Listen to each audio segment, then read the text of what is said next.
اليمنوف بيضربوه فينا لسه، يخرب بيت كده مش هيزهقوا، مش هنعرف نشتغل. ايه شلومه يا ابن المفكوك؟ ايه؟ يا نهار اسود، يا نهار اسود، سفينة تاني؟ تاني؟ طب اقول لنتنياهو ايه؟ ده احنا جايبينها قسط كارد يا حبيبي، جايبينها كارد، واخدين كارد عشان نجيب السفينة دي بعد اللي اتاخدت الاولانية. يا نهار اسود، امك طارق يا شلوم، امك طارق.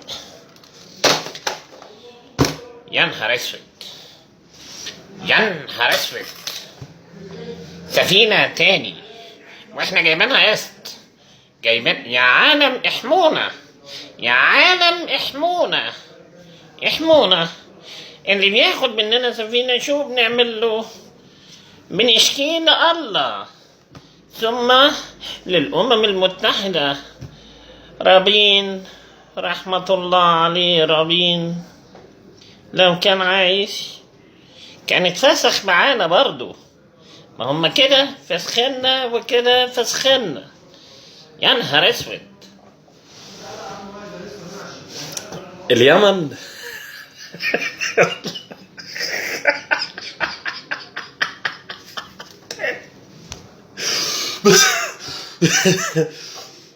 طب يا جماعة يعني كنا نسأل الأول، يعني إخواننا بتوع اليمن كنا نسألهم السفينة عليها كارد ولا قسط ولا إيه، يعني عشان ما نخليش، مش عشان الناس دي هبل يعني ناخد منهم سفينة تاني ليه؟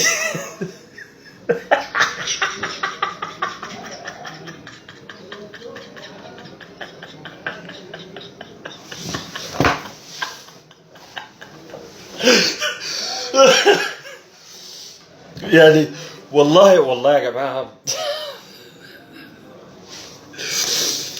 انتوا هتجيبوا لهم جلطة، يعني رجالة اليمن هتجيب للصهاينة جلطة ان شاء الله باذن الله. يعني ده من غير مقاطعة، مش عايزين نقاطع عشان الحاجات دي بتتحسد. ربنا يوفقكم، وفعلا رجالة صدقتوا ما وعدتوا. ربنا يحفظكم يا رب يا اهل اليمن، ربنا يحفظكم ويحميكم. اخواتي الجمال، الف سلام وتحية ليكم.